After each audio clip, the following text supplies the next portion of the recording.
तो हेलो दोस्तों, कैसे हैं आप लोग। तो आज के इस वीडियो में हम लोग प्रश्नावली 1.2 के सारे सवालों को हल करने वाले हैं, जिसके अध्याय का नाम है वास्तविक संख्याएं। इसके पहले वाली वीडियो में हम लोगों ने प्रश्नावली 1.1 के सारे सवालों को हल किया था। तो आज प्रश्नावली 1.2 के सारे सवालों को हल करेंगे। तो चलिए हम अपने पहले सवाल पर चलते हैं। तो यहाँ पर हमारा पहला सवाल जो है कि दिया गया है कि सिद्ध कीजिए कि रूट में 5 एक अपरिमेय संख्या है। तो हम लोग यहाँ पर सिद्ध करेंगे कि √5 एक अपरिमेय संख्या है। तो इसे अपरिमेय सिद्ध करने के लिए पहले तो हम इसका विलोम लेकर चलेंगे, इसका उल्टा लेकर चलेंगे। पहले हम लोग इसको यह मानकर चलेंगे कि हाँ 5 एक √5 एक परिमेय संख्या है। फिर बाद में हमारी धारणाओं से गलत साबित हो जाएगा। तब हम कहेंगे कि हाँ √5 एक अपरिमेय संख्या है। जैसे कि मान लीजिए आप एक अच्छे लड़के हैं, केवल दिखने में अच्छे हैं, वैसे तो आप बहुत बुरे हैं, लेकिन आपकी तुलना किसी एक अच्छे लड़के से की जा रही है, तो लोग देखकर आपको यही कहेंगे कि हाँ आप अच्छे हैं। फिर धीरे धीरे आपको कहीं लोग दारू पीते देख लेते हैं, फिर कहीं पर सिगरेट पीते देख लेते हैं, तो लोग धीरे धीरे समझ जाते हैं कि हाँ हम अभी तक जिस लड़के को हम लोग सही मान रहे थे वो लड़का दरअसल बहुत गलत लड़का है, उसकी तुलना इससे करना एकदम व्यर्थ है, ये लड़का एकदम से गलत है। तो ठीक उसी प्रकार हम √5 को एक परिमेय संख्या मानकर चलेंगे, फिर बाद में ये हमारे धारणाओं का विरोधाभास करने लगेगा। तो सबसे पहले हम इसको मानेंगे कि हाँ √5 एक परिमेय संख्या है। तो यहाँ पर हम लिखेंगे सबसे पहले हल। तो हल में हमारा लिखेंगे कि माना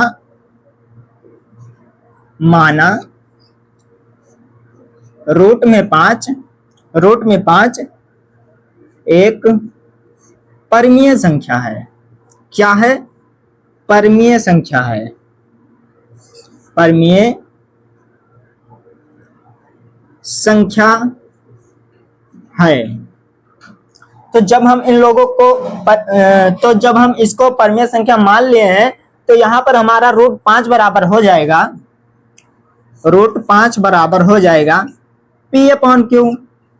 P/Q, क्योंकि परिमेय संख्या हमारी किस रूप में होती है? P/Q के रूप में। और परिमेय संख्या की कुछ कंडीशंस होती हैं। वो कंडीशंस ये होती हैं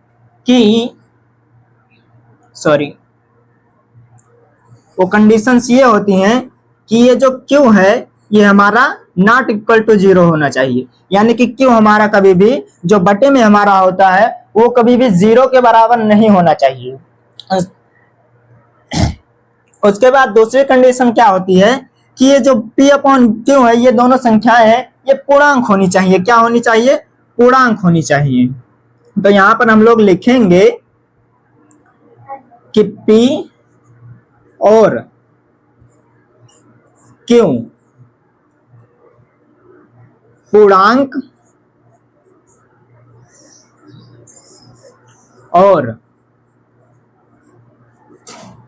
और इसकी तीसरी कंडीशन जो है वो होती है कि ये P और Q सहअभाज्य संख्या होती है। क्या होती है? सहअभाज्य संख्या।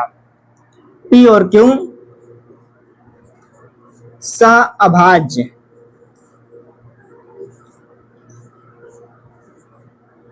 होता है।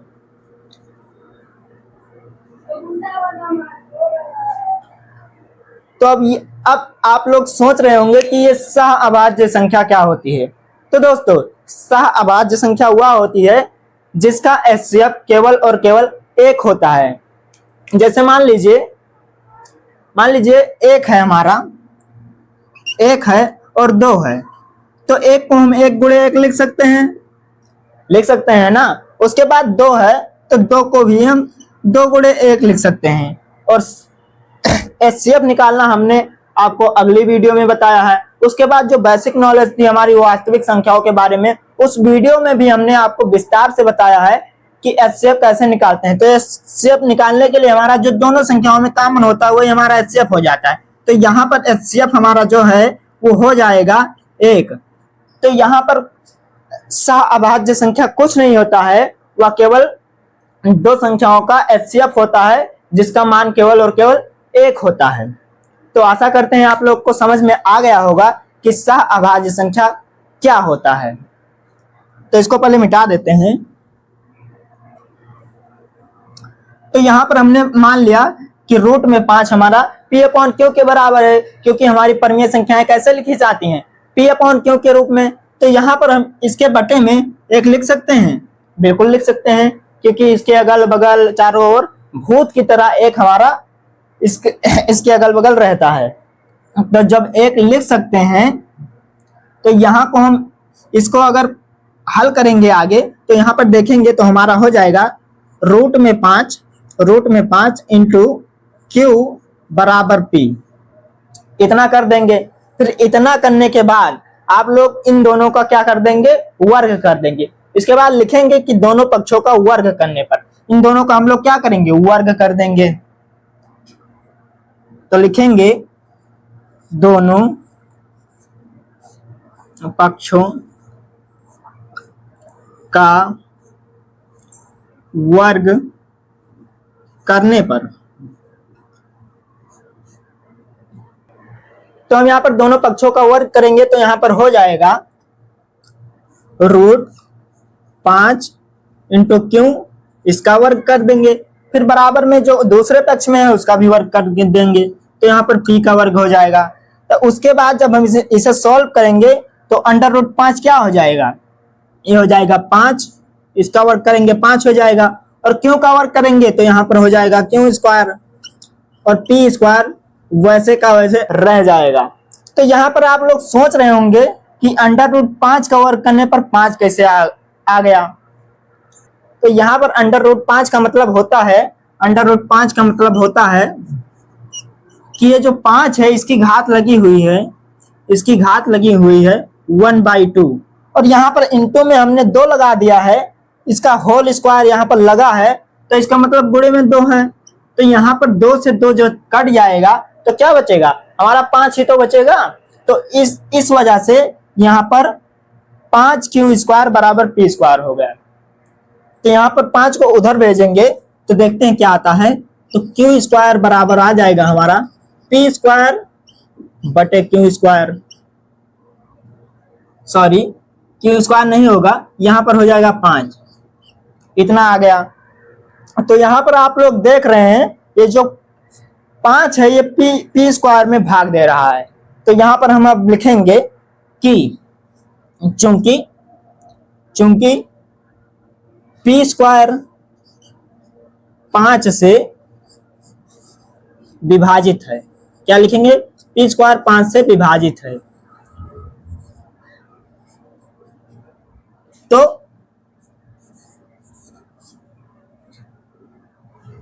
क्यों भी नहीं, तो p भी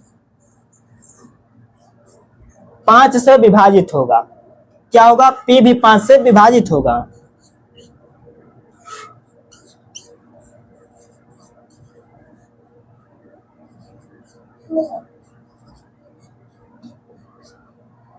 इतना लिख दिया हमने। तो यहां पर p स्क्वायर जो 5 से विभाजित है तो p भी 5 से विभाजित होगा। इसका मतलब आप लोग ऐसे समझ सकते हैं, जैसे मान लीजिए कि हमारा 5 का स्क्वायर 5 से विभाजित हो रहा है। 5 का स्क्वायर का मतलब यही तो हुआ कि 25, ये 5 से हमारा विभाजित हो रहा है, 5 25 हो जाएगा। तो अगर हम स्क्वायर न लगाकर केवल 5 से विभाजित करें तब भी तो ये विभाजित होगा। सेम वही कंडीशन यहाँ पर आ रही है कि अगर p स्क्वायर 5 से विभाजित है तो p भी 5 से विभाजित होगा। उसके आगे चलते हैं, पहले इसको मिटा लेंगे। तो इससे ये जो हमारा इक्वेशन आया है इसको हम लोग समीकरण 1 मान लेते हैं। क्या मान लेते हैं, 1। अब उसके बाद चलते हैं, यहां पर हम मानेंगे कि p स्क्वायर बराबर 5 के मान लेते हैं। क्या मान लेते हैं, यहां पर इसे भी मिटा देते हैं। तो उसके बाद हम लोग लिखेंगे कि माना यहाँ पर समीकरण 1 में जो p स्क्वायर है, इस p को हम लोग लिखेंगे कि माना p बराबर 5 के। आप 5 के, 5m, 5n, 5a कुछ भी मान सकते हैं। तो यहाँ पर हम लोग के मान रहे हैं, तो लिखेंगे माना p बराबर 5 के। तो यहाँ पर जब p बराबर 5 के लिख दिए, उसके बाद हम लोग यहाँ पर लिखेंगे समीकरण 1 से। यहाँ पर जो समीकरण हमारा आया है समीकरण 1 से, तो समीकरण 1 से आप लोग देख पा रहे होंगे कि क्यू स्क्वायर बराबर पी स्क्वायर, और p की जगह पर क्या है 5 के, तो इसका 5k का स्क्वायर हो जाएगा। तो 5k का स्क्वायर बटे में हमारा क्या है 5 है, 5 को ऐसे लिख देंगे।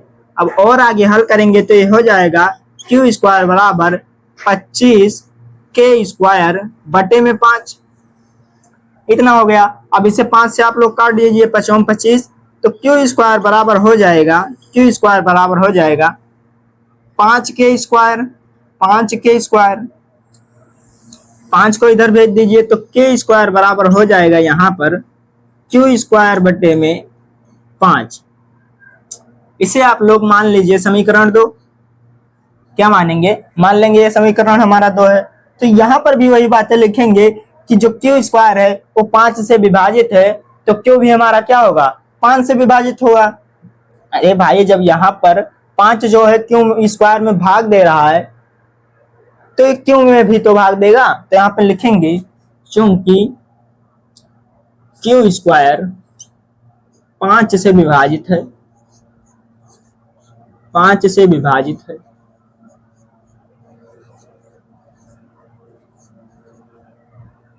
तो क्यू भी 5 से विभाजित होगा, 5 से विभाजित होगा।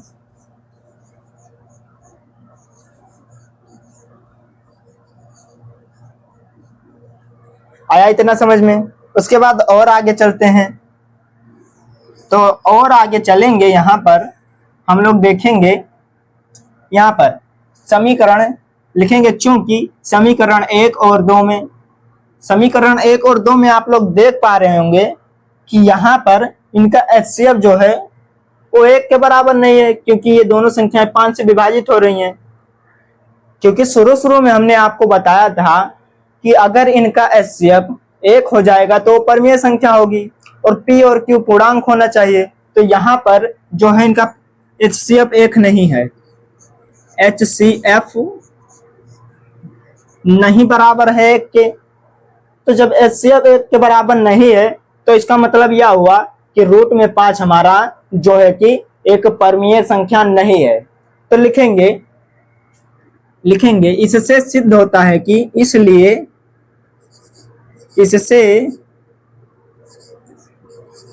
सिद्ध होता है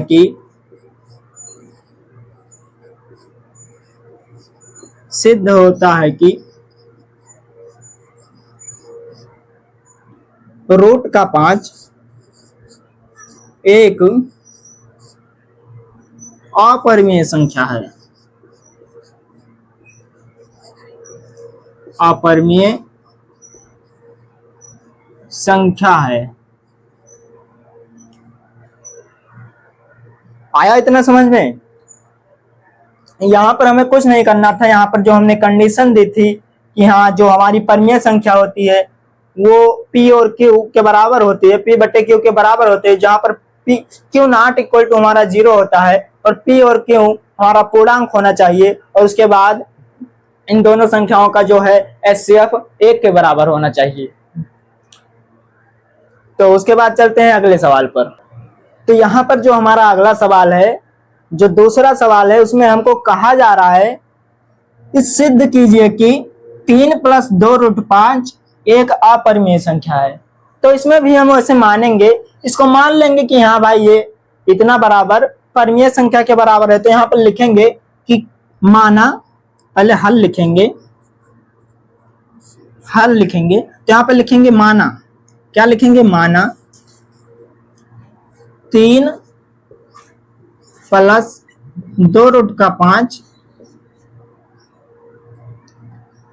2√5 एक क्या है, क्या मानेंगे कि ये परमीय संख्या है। पहले हम इसे मानेंगे कि भाई ये एक अच्छा लड़का है, ये परमीय संख्या है, इसके अंदर अच्छाइयां हैं। फिर बाद में जब ये अपनी बुराइयां दिखाना शुरू कर देगा तब हाँ कह देंगे हाँ भैया ये बहुत गलत है, इसे जल्दी यहाँ से निकालो, ये हमारी धारणाओं के विरुद्ध जा रहा है। तो पहले हम मान लेंगे कि 3 + √2 का 5, 3 + 2 √5 एक परमीय संख्या है।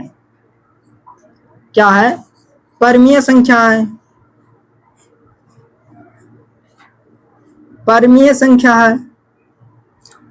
तो जो हमारा परमीय संख्या होने के लिए जो कंडीशन है वो क्या होनी चाहिए कि ये जो 3 है, 3 + 2 √5 है, तो किसके बराबर होना चाहिए? ये बराबर में होना चाहिए हमारा P/Q के, यानी कि P/Q के रूप में होना चाहिए, क्योंकि हमारी परमीय संख्याएं कैसी होती हैं? P/Q के रूप में होती हैं। तो इसे हम इसके बराबर लिख देंगे कि ये P/Q के रूप में होगा। तो परमीय संख्या का अभी अभी क्या कंडीशन होता है हमने बताया है कि ये Q हमारा है, ये नॉट इक्वल टू 0, यानी कि 0 के बराबर नहीं होना चाहिए, क्योंकि अगर हम किसी भी संख्या में 0 से भाग देते हैं तो उसका मान अनंत तक चला जाता है, यानी कि इनफाइनाइट तक चला जाता है, उसका हल निकालना असंभव है। क्या है? असंभव। तो इसलिए हमारा Q नॉट इक्वल टू 0 होना चाहिए। और P और Q ये दोनों कैसी संख्या होनी चाहिए? ये होनी चाहिए हमारी पूर्णांक संख्याएं, और P और Q का HCF कितना आना चाहिए? केवल 1 आना चाहिए, तभी वह संख्या हमारी क्या होगी? तभी वह संख्या हमारी परमीय संख्या होगी। तो यहाँ पर हम लिख देंगे जहां Q नॉट इक्वल टू 0, यानी कि Q हमारा 0 के बराबर नहीं है, क्योंकि 0 हो जाएगा तो ये परमीय संख्या रह ही नहीं जाएगा। तो Q नॉट इक्वल टू 0 और क्या कंडीशन होती है? और P तथा Q पूर्णांक है। क्या है? पूर्णांक है, क्योंकि अभी तो हमने आपको बताया कि परमीय संख्या होने के लिए क्या जरूरी है कि P और Q पूर्णांक होना चाहिए। तो क्या है? पूर्णांक है। एवं, और क्या लिखेंगे? एवं P तथा Q पूर्णांक एवं सहअभाज्य। क्या है? सहअभाज्य है।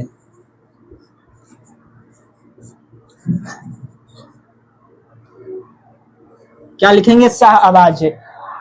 अब अगर आप फिर से पूछेंगे कि सहअभाज्य क्या होता है, तो खींच के एक झापड़ मारेंगे, क्योंकि अभी अगले क्वेश्चन में हमने आपको बताया था कि सहअभाज्य क्या होता है, जिसमें दो संख्याओं का HCF केवल क्या होता है? 1 होता है। तो यहाँ पर सहअभाज्य होने के लिए क्या कंडीशन होती है कि दो संख्याओं का जो होगा हमारा HCF वो 1 होगा। तो यहाँ पर चलिए इसे आगे सॉल्व करते हैं। तो ये जो प्लस का 3 है, इसे अगर उस तरफ भेज देंगे तो क्या हो जाएगा? -3 हो जाएगा, यानी कि यहाँ पर 3 को हम लोग उधर भेजेंगे, तो यहाँ पर बचेगा क्या? 2 √5 बराबर P/Q -3 हो जाएगा। उसके बाद इस 2 को भी उधर भेजेंगे, तो जब ये संख्या इधर गुणे में है और उधर जाएगा तो किस में हो जाएगा? भाग में हो जाएगा। तो इस 2 को भी उधर भेज देते हैं, तो यहाँ पर √5 बराबर √5 बराबर ये P/Q हमारा पहले से है, -3 पहले से है, और यहाँ पर क्या आ गया? 2 आ गया। तो यहाँ पर आप लोग देख पा रहे होंगे कि अभी हमने जस्ट पहले सवाल में सिद्ध किया कि √5 एक अपरिमेय संख्या है, और यहाँ पर ये जो हमारा आ रहा है ये तो आपको साफ साफ दिखाई दे रहा होगा कि क्या है? ये परमीय संख्या है। तो आप पहले तो ये बताइए, क्या एक परमीय संख्या और एक अपरिमेय संख्या कभी बराबर हो सकती हैं? बिल्कुल नहीं, कभी नहीं हो सकता, जो कि असंभव है। तो वही बातें हम लोग यहाँ पर लिख देंगे कि ये जो 5 है लिखेंगे, चूंकि √5 अपरिमेय क्या है? अपरिमेय संख्या है, और इसके बराबर में क्या है? तो ये जो p अपॉन क्यू माइनस 3/2 है, क्या है, p बटे का q माइनस का 3 बटे में 2, ये क्या है, परमीय संख्या है। क्या है, परमीय संख्या है। परमीय संख्या है। इतनी बातें हमने लिख दी, तो क्या यह संभव हो सकता है? बिल्कुल नहीं, ये कभी संभव नहीं हो सकता। लिखेंगे जो कि असंभव है, क्योंकि परमीय संख्या एक अपरमीय संख्या के बराबर नहीं हो सकता। तो लिख देंगे जो कि असंभव है। क्या है, असंभव। असंभव है। तो यहां पर हम डायरेक्ट लिख सकते हैं अब, इसलिए इससे सिद्ध होता है कि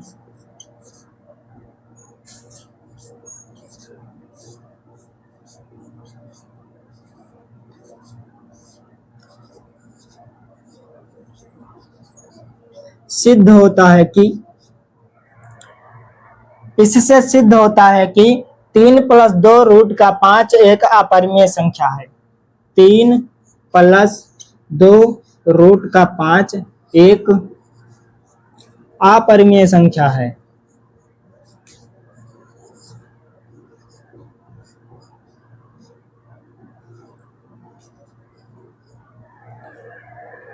तो यहां पर इसका आंसर आ चुका है। हमने सिद्ध कर दिया कि 3 + 2 रूट का 5 एक अपरिमेय संख्या होता है। इसमें हमें कुछ नहीं करना होता है।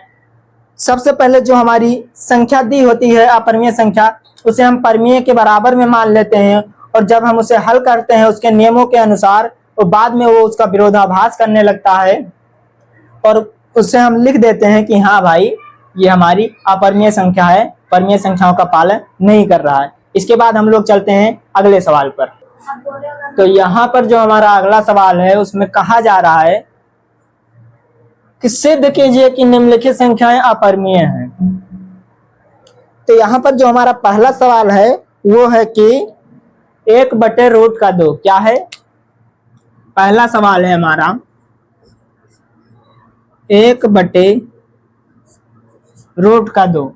इसे हम लोगों को सिद्ध करना है कि यह एक अपरिमेय संख्या है।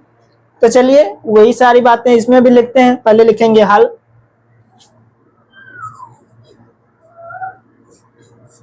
तो लिख देंगे कि मान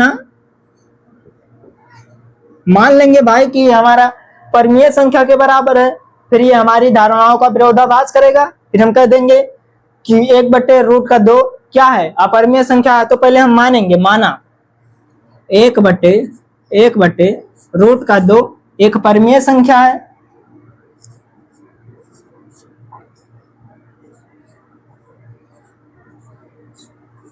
एक परिमेय संख्या है भाई, मान लिया हमने कि 1/√2 हमारा एक परिमेय संख्या है। तो परिमेय संख्या होने के लिए क्या होना चाहिए, ये जो 1/2 है, 1/√2 है, ये किसके बराबर होना चाहिए, P/Q के, यानी कि P/Q के रूप में होना चाहिए, जहां Q हमारा जो है कि ≠ 0 होना चाहिए। इसमें आप लोग आगे ये भी लिख सकते हैं कि हाँ, P और Q हमारा पूर्णांक होना चाहिए और P और Q सहअभाज्य संख्या होनी चाहिए। तो उसे हम लोग छोड़ देते हैं, यहाँ पर इतना लिख देते हैं जहां Q ≠ 0। चलिए आगे हल करते हैं। तो आगे जब इसे सॉल्व करेंगे, दोनों संख्याओं को पलटने पर लिख देंगे, दोनों पक्षों को पलटने पर, दोनों पक्षों को पलटने पर,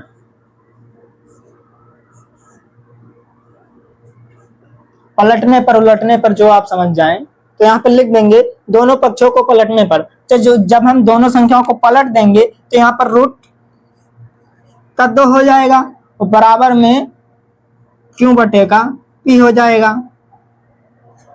तो यहाँ पर हम लोग अब देख पा रहे हैं कि जो हमारा Q/P है, ये हमारा परिमेय संख्या है, परंतु जो हमारा √2 है, ये क्या है, हम लोग जानते हैं कि ये एक अपरिमेय संख्या है। तो यहाँ पर हम लोग इसे समीकरण 1 कह देते हैं। तो यहाँ पर लिखेंगे समीकरण 1 में, चूंकि समीकरण 1 में, समीकरण 1 में क्या है, रूट का 2 एक अपरिमेय संख्या है, अपरिमेय संख्या है, और इसके बराबर में हमारा लिखा है Q अपॉन P जो कि परिमेय संख्या है। तो लिख देंगे बराबर में Q अपॉन P एक परिमेय संख्या है,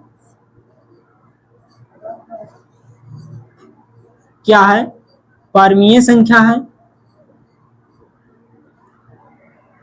तो इतना हम लोगों ने लिख दिया। तो अब आप बताइए कि परिमेय संख्या और एक अपरिमेय संख्या क्या कभी बराबर हो सकती हैं? बिल्कुल नहीं हो सकती। तो यहाँ पर लिख देंगे कि जो कि असंभव है। क्या है? असंभव है, यह संभव नहीं हो सकता है। तो लिखेंगे जो कि असंभव,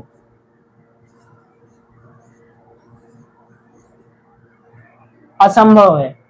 उसके बाद हम लोग लिखेंगे अतः हमारी धारणा गलत है। क्या है? हमारी धारणा गलत है, इसलिए लिखेंगे अतः हमारा मानना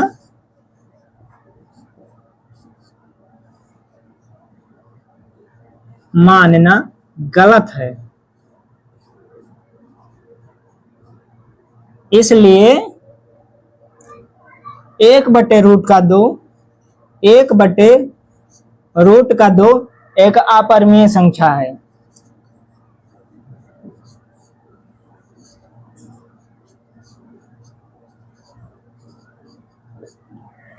तो दोस्तों हम लोगों ने यहाँ पर सिद्ध कर दिया कि 1/√2 क्या है, एक अपरिमेय संख्या है।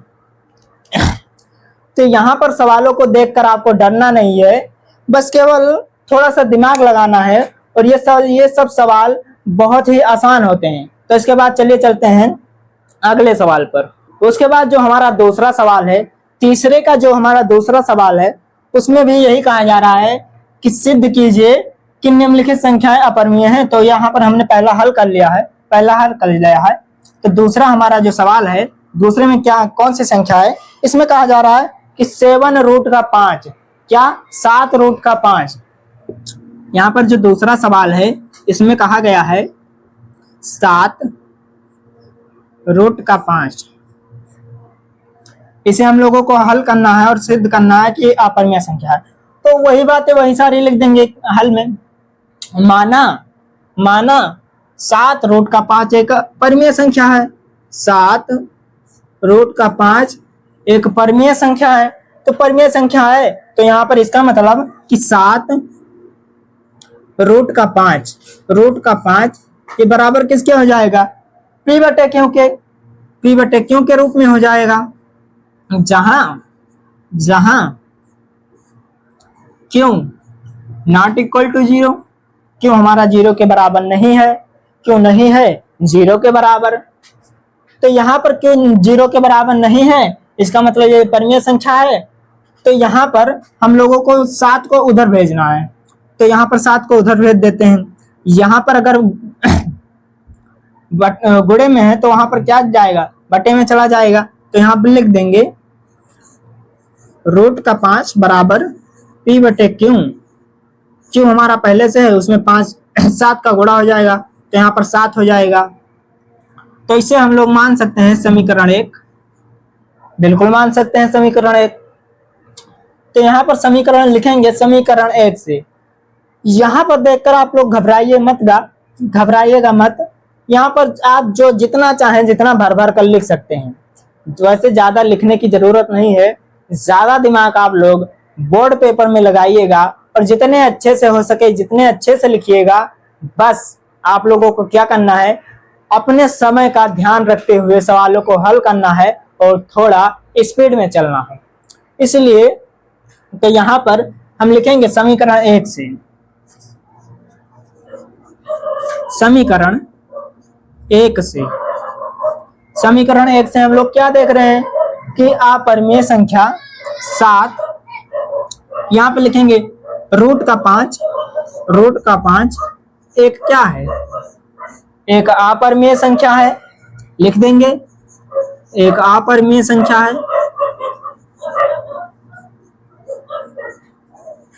अपरिमेय संख्या है। और इसके ठीक इसके बराबर में क्या लिखा है, एक परिमेय संख्या लिखी हुई है। तो यहाँ पर परिमेय संख्या क्या है, p बटे 7q बराबर में p बटे 7q एक क्या है, परिमेय संख्या है, एक परिमेय संख्या है, लिख दिया। अब जो परिमेय और अपरिमेय होता है ये आपस में बराबर तो हो नहीं सकता, तो उसके बाद हम ये भी लिख देंगे जो कि असंभव है, लिख सकते हैं जो कि असंभव है, जो कि असंभव है, असंभव है, जो कि असंभव है। तो लिखेंगे इसलिए या अतः 7 रूट का 5 एक अपरिमेय संख्या है, एक अपरिमेय संख्या है, अपरिमेय संख्या है। तो ये हमारा हल हो जाएगा। हमने सिद्ध कर दिया कि 7 रूट का 5 एक अपरिमेय संख्या है। उसके बाद चलते हैं तीसरे सवाल पर।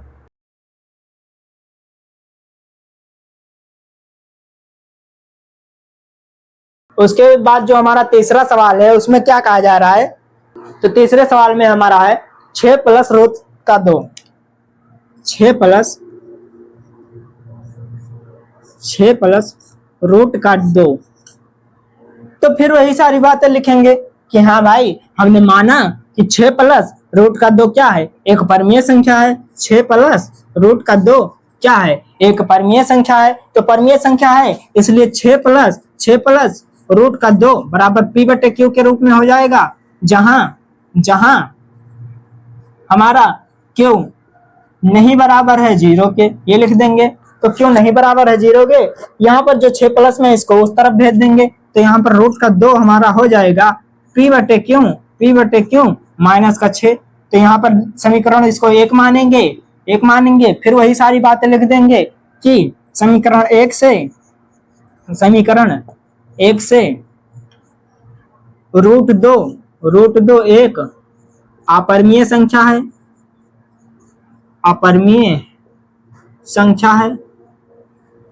रूट 2 एक अपरिमेय संख्या है। और उसके बराबर में p बटे q माइनस का 6 एक परिमेय संख्या है, जो कि क्या है, असंभव है, असंभव है, जो कि असंभव है,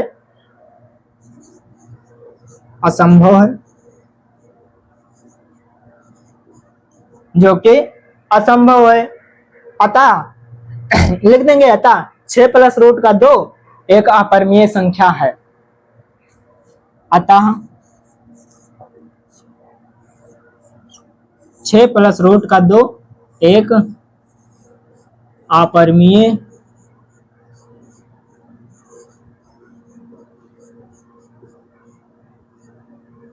संख्या है। तो यहां पर हमने सिद्ध कर दिया कि 6 प्लस रूट का 2 एक अपरिमेय संख्या है। तो इसी सवाल के साथ आपका प्रश्नावली 1.2 और ये पूरा चैप्टर भी समाप्त होता है। अगर आप लोग कह रहे होंगे कि ये तो हमारी बुक में प्रश्नावली 1.3 में ये सारे सवाल हैं, तो आप बिल्कुल गलत हैं, क्योंकि जो हमारा 2025-26 का जो यहाँ पर जो सेक्शन चल रहा है उस बुक में केवल प्रश्नावली 1.1 और 1.2 ही दिया गया है, जिसमें ज्यादा सवाल भी नहीं दिए गए हैं। तो हम आप लोगों से रिक्वेस्ट करेंगे कि आप लोग एनसीईआरटी के नए बुक से ही पढ़ें, पुरानी बुक से ना पढ़ें। आज तक के लिए इतना ही। अगर आप लोग हमारे चैनल पर नए थे तो आप लोग हमारे चैनल गौतम प्रताप एसआर को सब्सक्राइब करें और जितना ज्यादा से ज्यादा हो सके शेयर करें। ऐसे ही अच्छे अच्छे कंटेंट, अच्छे अच्छे तरीकों से हम लोग सवालों को हल करेंगे अगर आप लोग हमारे साथ, हमारे चैनल के साथ मिलकर रहेंगे। मिलते हैं नेक्स्ट वीडियो में।